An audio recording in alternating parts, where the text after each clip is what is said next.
While we continue under caution here at Phoenix, a look at the upcoming motorsports calendar on the ESPN networks. NASCAR Now, Phoenix Pre-Race Edition, presented by 5 Hour Energy, 10 a.m. Eastern tomorrow. Then the NHRA Summit Racing Equipment qualifying and finals over the weekend. Qualifying tomorrow, the finals Sunday. The American Le Mans Series at Long Beach, Sunday on ABC. And our next nationwide series race next Saturday, 2:30 Eastern ABC, the Aaron's 312 at Talladega. Need we say more? And from the ESPN pit studio with defending series champ Clint Boyer, there's the lucky dog on this caution. It is the 26 car. Brian Keselowski will get back on the lead lap with the Aaron's lucky dog free pass. Champ, you've been in these situations before. Guys with new tires racing around guys with older tires. Thoughts on what just brought out this caution? And that's exactly what it is. You know, that's the nature of the beast at these short tracks like this. You know, Michael stayed out. He was on 2 tires, had his hands full, but by all means, he had the right to be up there. You know, he was racing hard. Carl had fresh tires, came up on him and just drove through him. You know, that's unfortunately that's the nature of the beast at these short tracks like this. But you know, that's unfortunate for Michael for sure. And certainly Michael, every right to be frustrated after what happened. And then Carl Edwards, of course, has his side of the story as well. That you know, coming through. Hello. Yeah, absolutely, and that's what it was. Back it up, come along, good job, good job. You know, Carl was rolling the outside, had a lot of momentum, just drove through him. You could tell Michael's plenty tall. You can see his hand; it was about 2 feet outside the window. But yeah, he has all the rights in the world to be mad and frustrated there for sure. Here's what Carl Edwards said on his radio. Yeah, I mean, I don't know if you saw that, Jason, right here. He just run me right to the fence. You know what I mean? Yeah, man, it's just racing. Just we got a long way to go, so just get out of your head. That's fine. I mean, that stuff happens. We'll just get back to racing here. All right, so the Edwards camp side of the story there as we get ready to go racing with Kyle Busch back out in front. What a power restart last time. 4th to 1st in a lap. That's Kyle. Hammer down and gone, right? That's right. All right, let's see what he does this time here with now Edwards and Mike Bliss chasing closely behind him. Time to go green.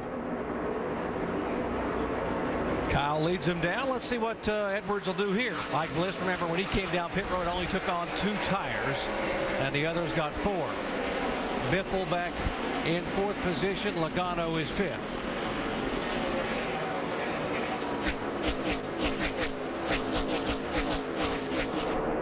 I know things always look different from the driver's seat than what we see on TV sometimes, but Carl Edwards was very fortunate in that situation that he wasn't caught up in that. He did a great job once he created the contact of not getting involved and getting himself in a bad position points-wise. And so did Greg Biffle, who was behind Edwards, not hitting him. Now here's a battle back in the pack 12 position.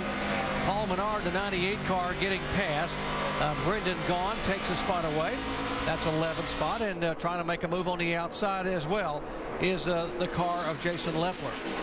Carl's got a strong race car, no doubt. Look at him drive underneath Kyle Busch coming off the corner. That's what really makes this racetrack fun, is situations like this where you can drive up, get underneath somebody, race side by side for laps at a time here. Especially when you have 2 hard-charging drivers like these 2 are. Neither one really want to give an inch. They're battling for a championship. They're battling to win here tonight. Mike Bliss is keeping right up with these guys on those 2 tires, too. He's coming inside Kyle Busch on the bottom. And right side of your screen, Kevin Harvick. A couple of Cup regulars, Kevin Harvick and Jeff Burton, battling for 6th spot. Kevin had a little problem on their pit stop with the left rear going back on. It cost him a little bit of time. See a battle for 10th here. A couple of rookie drivers, Brendan Gaughan, Scott Lagasse. Lagasse coming off that top 10 at Nashville, and we talked about the 38 of Leffler. Going down or something.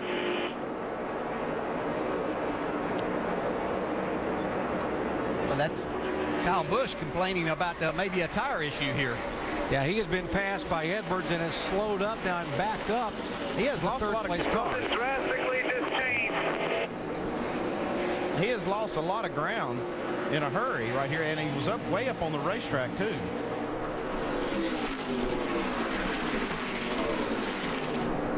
Yeah, it's not many times that someone like Kyle, who has as good a feel of their race car, that this is going to be something else besides a tire problem. I'm sure he's going to stay out there as long as it's not too bad. and try to hold out and see if they can get a caution, because if he comes to pit road, he's going to get a lap down. Yeah, there's one problem here with this whole thing, just like what you asked him in the in-race reporter question was, are you going to race any different now that you're racing for a championship? This is that situation right here. What do? You want to save points. Big picture now. I mean, what do you do if you're the crew chief and you know that he wants to win the race, but you got to think about what's going to happen when you come back here in November. How far behind will you get if you hit the wall and have to call it a night? Well, that's the thing. I'm going to be watching these lap times real close, and if I see those things and he's going way high here, if I really think he's got a flat tire, I'm calling him off the racetrack. While you watch this battle, by the way, the 99 of Michael Waltrip is officially out of the race, and now Shannon has caught up with him. Shannon. Doc, a pretty disappointed Michael Waltrip down here in the garage. The guy's working on the car. Tell us what you think happened out there, Michael. I think I got run over. First of all, I want to say thanks to Best Western, not only for sponsoring my car, but for the relief they're providing back in Tennessee. That was terrible last week over in Nashville. They're stepping up and taking care of a lot of good folks. Thanks to Best Western for that. Secondly, what the heck? I mean, I just got run over. Racing's crazy, man. You know, I was on older tires. My guys told me to stay out, and there was no excuse for it. Carl's always sorry, though, so I'm sure I've got that going for me.